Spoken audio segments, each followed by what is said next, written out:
د ابراهیم علیه السلام ماجرا یاد کړه چې کله هغه خپل پلار آزر ته ویلیو آیا ته بوتان په خدای سره نیسي زه خو تا او ستا قوم په ښکاره ګمراهۍ کې وینم مونږ په دې ډول ابراهیم علیه السلام ته د ځمکې او اسمانونو د سلطنت نظام ورښودلی او د دې لپاره مو ښودلی و چې هغه له باور کوونکو څخه شي لکه چې کله شپه پرې خوره شوه نو هغه یو ستوری ولید ویې ویل دا زما رب دی او کله چې هغه پرېوته نو ویې ویل په پرېوتونکي پورې خو زما زړه تړلی نه دی بیا یې چې کله سپوږمۍ ځلانده تر سترګو شوه نو ویې ویل دا دی زما رب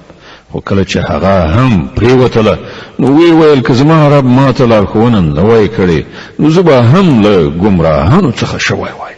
بیا چې کله لمر روښانه ولید نو ویې ویل دا دی زما رب دا تر ټولو لوی دی او کله چې هغه هم پرېوت نو ابراهیم آواز وکړ ای قومه زه له هغو ټولو نه بیزار یم چې تاسې هغه له خدای سره شریک ګڼئ ما خو یو لوري ته په میلان کولو د هغه ذات خواته مخ اړولی دی چې هغه ځمکه او اسمانونه پیدا کړي دي او زه هیڅکله له شرک کوونکو څخه نه یم د هغه قوم له هغه سره په جګړه لاس پورې کړه نو هغه قوم ته وویل آیا تاسې د الله په کار کې له ما سره جنګیږئ په داسې حال کې چې هغه ما ته سمه لاره راښودلې ده او زه ستاسې له انګېرلو شریکانو څخه نه ویرېږم هو که زما د رب څه خوښه وي نو هغه ارومرو کېدی شي زما د رب علم پر هر څه باندې خور شوی دی نو آیا تاسې فکرمند کېږئ نه یعنې پند نه اخلئ او زه ستاسې له انګېرلو خدایانو څخه ولې ویرېږم چې کله تاسې له الله سره په خدایي کې د هغو شیانو په شریکولو نه ویرېږئ چې د هغو لپاره پر تاسې باندې کوم سند نه دی نازل کړی شوی له موږ دواړو ډلو نه کومه یوه زیاته د نه ویرېدو او ډاډینې وړه ده راوښیي که تاسې څه علم لرئ په حقیقت کې خو امنیت د همغو کسانو لپاره دی او پر سمه لاره برابر همغه کسان دي چې ایمان یې راوړی او خپل ایمان یې په ظلم نه دی ملوث کړی دا زموږ هغه حجت چې موږ ابراهیم علیه السلام ته د هغه د قوم په مقابل کې ورکړ موږ چې چاته وغواړو لوړې درجې ور په برخه کوو حق دا دی چې ستا رب ډیر د حکمت خاوند او د علم څښتن دی او موږ ابراهیم علیه السلام ته اسحاق علیه السلام او یعقوب علیه السلام غوندې زوجات ورکړ او هر یو ته مو سمه لار وښودله همغه سمه لار چې له دې نه مخکې مو نوح علیه السلام ته ورښودلې وه او د همغه له اولادینه موږ داود علیه السلام سلیمان علیه السلام ایوب علیه السلام یوسف علیه السلام موسی علیه السلام او هارون علیه السلام ته هدایت ورکړ په دې توګه موږ نیکوکارانو ته د هغوی د نیکۍ مکافات ورکوو د همغه له اولادې څخه مو زکریا علیه السلام یحیی علیه السلام عیسی علیه السلام او الیاس علیه السلام ته لارښوونه وکړه هغوی ټول نیکان د همغه له کورنۍ څخه مو اسماعیل علیه السلام الیاس علیه السلام یونس علیه السلام او لوط علیه السلام ته لاره وښوده له دوی نه هر یو ته مونږ پر ټولو نړیوالو لوړتیا وروبخله دغه راز د هغو له پلرونو نیکونو د هغو له اولادې او د هغوی له ورونو څخه زیاترو باندې مونږ پیرزوینه وکړه هغوی مو د خپل خدمت لپاره غوره کړل او هغوی ته مو د سمې لارې ښوونه وکړه دا د الله هغه هدایت دی په هغه سره چې هغه له خپلو بندګانو څخه چاته وغواړي لارښوونه کوي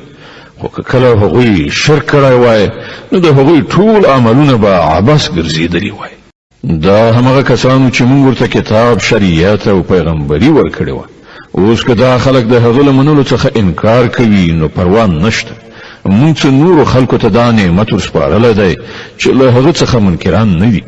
ای محمد صلی الله علیه وسلم همغه کسان د الله له لوري هدایت موندونکي وو د همغو پر لاره ته هم لاړ شه او ووایه چې زه د دې تبلیغ او لارښوونې په وظیفه له تاسې نه د کوم اجر غوښتونکی نه یم دا خو د ټولو نړیوالو لپاره یو عمومي نصیحت دی دوی د الله صحیح قدر او ستاینه ونه کړه چې کله یې چې وویل الله پر کوم انسان باندې څه نه دي نازل کړي له دوی نه پوښتنه وکړه نو بیا هغه کتاب چې موسی علیه السلام راوړی و چې د ټولو انسانانو لپاره روښنایي او هدایت و چې تاسې هغه ټوټې کوئ لږ څه ښکاره کوئ او ډېر څه پټوئ او د هغه په وسیله تاسې ته هغه علم درکړی شو چې نه له تاسې سره و او نه ستاسې له پلار نیکه سره خنو د هغه نازلونکی څوک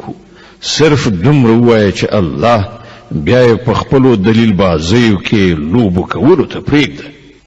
د همغه کتاب په څیر دا یو کتاب دی چې موږ نازل کړی دی، له خیر او برکت نه ډک دی. د هغه څه تصدیق کوي چې له ده نه مخکې راغلي او د دې په خاطر نازل کړی شوی دی چې تاسې د هغه په وسیله د کلیو دا مرکز یعنی مکه او د هغې په شاوخوا کې اوسېدونکي تنبیه کړئ. کوم خلک چې آخرت مني هغوی په دې کتاب ایمان راوړي او هغوی داسې دي چې د خپلو لمونځونو پابندي کوي. او له هغه چانه به بل لوی ظالم څوک وي چې په الله پورې د دروغ بهتان وتړي یا ووایي چې پر ما باندې وحی راغلی ده، په داسې حال کې چې پر هغه باندې کومه وحی نه وي نازله کړی شوي، یا هغه څوک چې د الله د نازل کړي شي په مقابله کې وایي چې زه به هم داسې شی نازل کړم.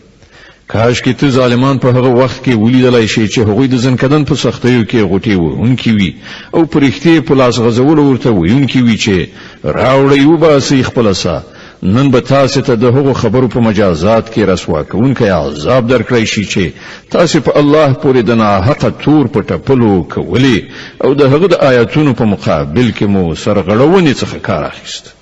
او الله به وایي دا ده اوس تاسې همغسې یک تنها زما په وړاندې حاضر شوئ لکه څنګه چې مونږ په لومړي ځل تاسې یوازې پیدا کړي وئ. څه چې مونږ تاسې ته په دنیا کې درکړي وو هغه ټول تاسې شاته پریښي راغلي یاست. او اوس مونږ له تاسې سره ستاسې هغه سپارښت کوونکي هم نه وینو چې د هغو په باب ستاسې دا ګمانو چې ستاسې د چارو په برابرولو کې هغوی هم یو څه برخوال دي. ستاسې ټولې خپل منځي اړیکې پرې کړه شوې او هغه ټول د څخه ورک شول چې تاسې د هغو ګمان درلود.